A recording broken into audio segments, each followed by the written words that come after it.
berkuda mengumpulkan para relawan yang berada di sekitar Mekah, maka terkumpullah 3.000 orang pasukan luar biasa. Dalam 3.000 orang itu mereka juga membawa 3.000 onta. Ada 200 orang yang berkuda di bawah kembali.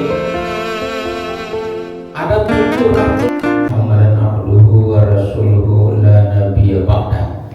Allahumma shalli wa sallim ala hadzal nabiyyil karim Muhammadin wa ala alihi wa sahbihi ajma'in. A'udzu billahi minasyaitonir rajim. Bismillahirrahmanirrahim. Ya ayyuhalladzina amanu khudzu hizrakum fanfiru subatin aw infiru jami'a. Wahai orang-orang yang beriman, bersiap-siagalah kamu dan majulah ke medan pertempuran dengan berkelompok-kelompok atau majulah secara bersama-sama. Surat An-Nisa ayat ke-71. Bapak, Ibu-ibu, jemaah subuh yang dirahmati Allah, segala puji dan puja serta syukur kepada Allah Subhanahu wa taala yang telah menghidupkan kita kembali dan memberikan kekuatan kepada kita untuk dapat melaksanakan sholat subuh berjamaah pada pagi hari ini. Kemudian berselawat kita kepada Nabi kita Nabi Muhammad sallallahu alaihi wasallam. Allahumma sholli ala Muhammad wa ala ali Muhammad. Bapak Ibu yang dirahmati Allah, pada pagi ini kita sampai pada seruan yang ke-24 ayat Al-Quran yang diawali dengan ya ayyuhallazina amanu, yang terdapat di dalam surat An-Nisa ayat yang ke-71. Bapak Ibu yang dirahmati Allah, ayat ini diturunkan sebagai petunjuk oleh Allah kepada Nabi kita Muhammad SAW dan tentu juga kepada kita. Ayat ini merupakan semangat bagi Rasulullah dan kaum muslimin pada waktu itu dalam menghadapi dua peperangan besar. Yang pertama perang Badar dan yang kedua perang Uhud. Bapak Ibu yang dirahmati Allah, ayat ini juga merupakan strategi dari Allah Subhanahu wa taala kepada kaum muslimin dalam rangka menghadapi musuh-musuh Islam, musuh-musuh agama pada waktu itu. Pertanyaannya, apakah ayat ini hanya berguna untuk di zaman Rasulullah itu? Tentu tidak. Ayat Al-Quran itu berguna, akan bermanfaat dan sesuai dengan perkembangan zaman sampai akhir zaman nanti, tak akan pernah usang. Kenapa begitu? Kalau kita perhatikan saat ini, kenapa umat Islam di dunia ini mudah saja dikalahkan oleh berbagai kekuatan?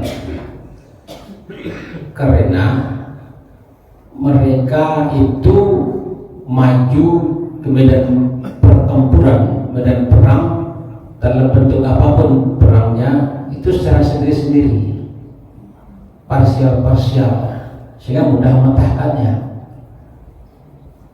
Padahal perintah Allah itu maju berkelompok atau bersama-sama, maka akan melalui kemenangan. Sebab musuh-musuh Islam itu akan menyerang umat Islam itu dengan berbagai cara. Jika kita menegakkan agama kita, mereka akan menentang. terutama agama ini. Berbagai macam cara kita diserang, maka majulah secara berkelompok-kelompok dan majulah bersama-sama. Apa artinya? Kuatkan persaudaraan, kuatkan persatuan kita. Baik yang dirahmati Allah. Kita lihat sejarahnya. Yang pertama, perang Badar. Perang Badar itu tidak saja merupakan peperangan angkat senjata antara dua kekuatan kafir Quraisy dan umat Islam yang berada di Madinah di bawah pimpin Rasulullah, tetapi juga pertempuran secara bersenjata militer, juga secara ekonomi, dan juga secara politik.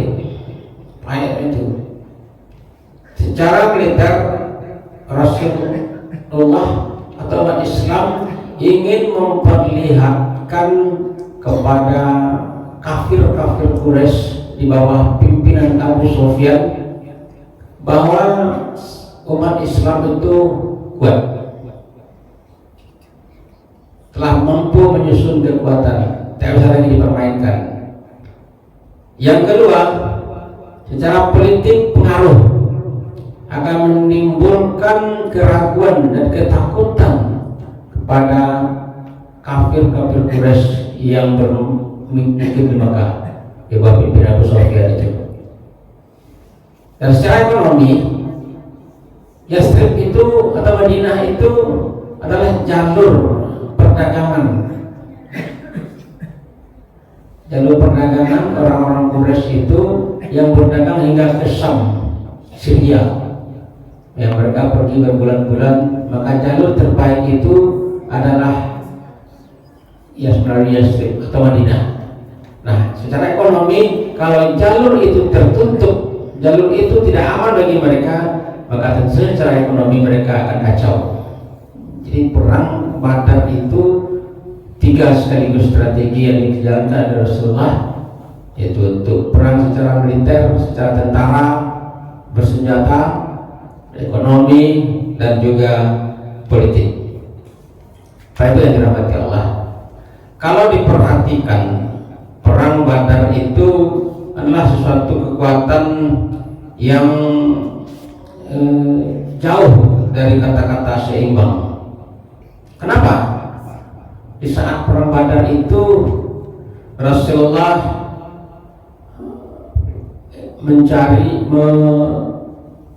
mengutus intel beliau, intelijen beliau kemana? Mencari informasi tentang kafilah-kafilah dagang kaum Quraisy itu. Maka pada saat itu didapat informasi bahwa kaum Quraisy itu akan melalui Badar dengan 3.000 onta dan dikawal yang penuh berisi dengan muatan yang lebih dari 50.000, dikatakan waktu itu lebih dari 50, nilainya lebih dari 50.000 riyal. Luar biasa. Hanya pengawalnya sedikit. Abu Sufyan itu cerdik juga, diubahnya rute perjalanan itu. Maka Rasulullah pun mengubah strateginya. Suatu saat telah sampai di Badar itu, pasukan itu sudah berada hanya dibatasi oleh sebuah bukit. Maka Rasulullah memimpin penyelidikan bersama Umar, bersama Abu Bakar, bertemu dengan seorang tua. Apa yang bisa bertanya Rasulullah, apa yang bisa kau ketahui? Maka dia katakan, saya mendapat berita bahwa Rasulullah dan bersama kaum muslimin hari ini keluar untuk berperang. Kalau itu benar, maka saat ini mereka sudah berada di sana. Dia tidak tahu itu Rasulullah. Apalagi kata Rasulullah, bahwa Abu Sufyan dengan pasukannya juga keluar untuk berperang, dan kalau itu benar, saat ini mereka juga berada di sekitar Badar ini. sorenya Ali dengan beberapa orang sahabat memeriksa kondisi sekitar sumur Badar. Bertemulah dua orang pengambil air. Pilih air, ditangkap. Kamu dari siapa? Saya dari Quraisy. Maka ditanya oleh Rasulullah, berapa jumlah tentara Quraisy itu? Tidak tahu saya, katanya. Dia tidak tahu, saya tak pernah menghitung. Maka ditanya oleh Rasulullah, berapa mereka menyembelih hewan setiap hari? Maka dikatakan mereka menyembelih hewan dalam setiap hari itu 9 karena 10. Maka disimpulkan oleh Rasulullah bahwa pasukan Quraisy pada perang Badar itu antara 900 sampai 1000 orang, sementara umat Islam hanya 300. Tetapi karena strategi yang ditunjukkan oleh Allah para Nabi, perang Badar itu dalam sejarahnya Nabi dengan para pasukannya mendapat kemenangan. Itu yang dirahmati Allah. Maka saat ini kalau kita dalam menghadapi berbagai hal dalam kehidupan ini, terutama untuk agama kita ini, kalau kita masih sendiri-sendiri kita tidak akan mampu mengalahkan, bahkan untuk berjaya. Maka mari kita kuatkan barisan kita umat Islam ini berkelompok-kelompok atau maju secara bersama-sama. Insya Allah Islam akan berjaya. Yang kedua, perang Uhud. Perang Uhud itu merupakan balas dendam dari kafir Quraisy kepada umat Islam atas kekalahan mereka di perang Badar. Maka Abu Sufyan dengan dibantu oleh Khalid bin Walid berkuda mengumpulkan para relawan yang berada di sekitar Mekah. Maka terkumpullah 3.000 orang pasukan, luar biasa. Dalam 3.000 orang itu mereka juga membawa 3.000 onta. Ada 200 orang pasukan berkuda di bawah pimpinan Khalid bin Walid. Ada 700 orang tentara yang memakai baju besi. Luar biasa kekuatannya. Kekuatan kafir Quraisy pada perang Uhud, karena mereka ingin balas dendam atas kekalahan mereka. Maka ayat tadi dipakai juga oleh Rasulullah. Majulah secara berkelompok-kelompok atau maju secara bersama-sama. Maka untuk menghadapi itu Rasulullah membagi pasukan menjadi tiga bagian. Yang pertama namanya Laskar Muhajirin, yang terdiri dari kaum-kaum Muhajirin. Ada sebuah bendera dipegang oleh Mus'ab bin Umar. Kemudian ada lagi pasukan yang namanya Laskar Aus dari Ansar. Kemudian yang ketiga Laskar Khazraj juga dari Ansar. Kaum muslimin yang dirahmati Allah. Maka pada saat itu pasukan muslim itu terkumpul dari 1.000 tentara. Ada 1.000 relawan di perang Uhud itu yang dibagi 3 kelompok itu oleh Nabi. Cuman jumlahnya yang pakai baju besinya 100, yang ada baju besinya 100. Pasukan berkuda 50. Nah, karena sebelum perang Uhud itu Nabi bermusyawarah. Kata Nabi, kita tidak usah keluar dari Madinah ini, kita tunggu saja musuh itu dalam kota ini. Sebagian pasukan menjaga di perbatasan, kita di dalam saja. Kalau mereka masuk, baru kita perangi. Kaum wanita pun kata Nabi akan mengambil peran. Mereka akan naik ke rumah-rumah mereka dan akan melempari pasukan itu dengan batu. Maka kata Abbas, dan juga paman beliau, katanya ini masa yang kita tunggu-tunggu ya Rasulullah. Masa yang kita tunggu-tunggu. Kita keluar dari kota ini, kita berperang di luar dengan mereka. Kapan lagi kita perlihatkan kekuatan kita kepada mereka? Maka atas kesepakatan bergeraklah pasukan itu ke arah utara dan sampailah di padang Uhud. Nah, Rabi kembali mengatur strategi beliau dengan berkelompok-kelompok. Ada sebuah kelompok pasukan panah, jumlahnya 50 orang.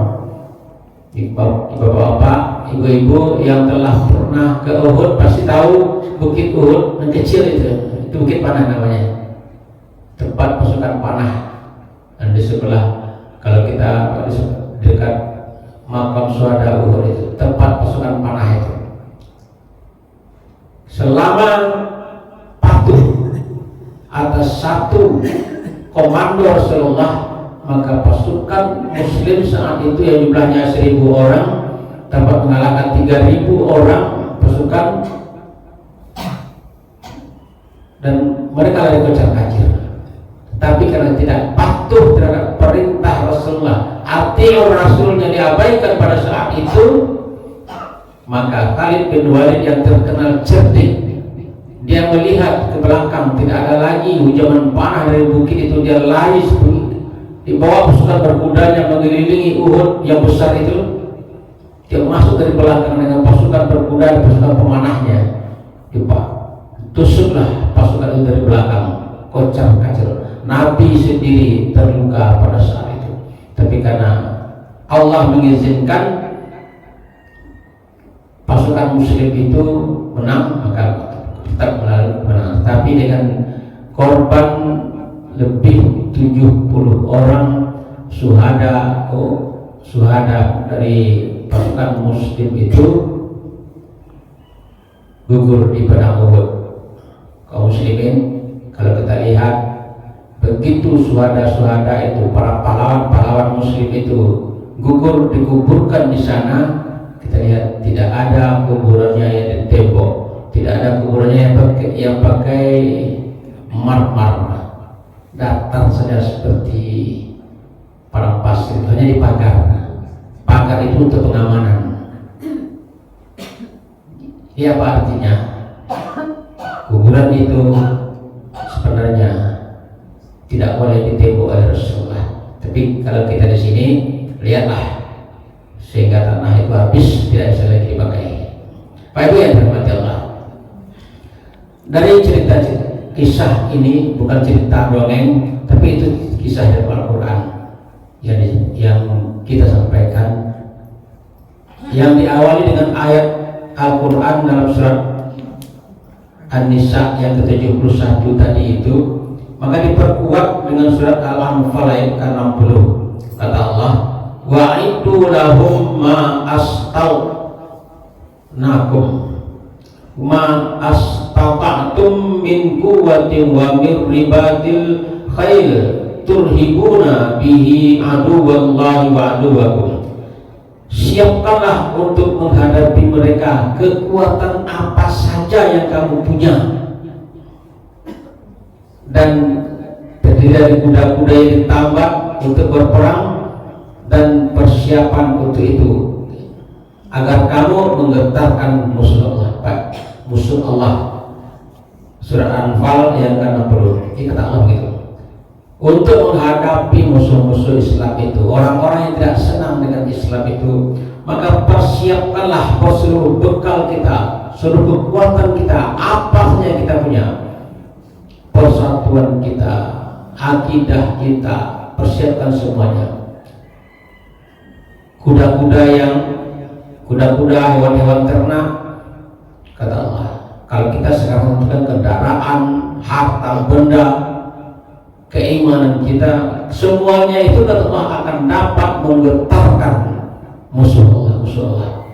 Maka dari itu, mari kita perdalam, kita pelajari strategi Rasulullah dalam membina umat, sehingga dalam waktu yang tidak terlalu lama, hanya dalam waktu 12 tahun itu saja ya, 12 tahun Islam itu mampu berkembang dengan baik, dan Madinah itu menjadi, dan Yasrib itu ditukar namanya menjadi Madinatul Munawwarah.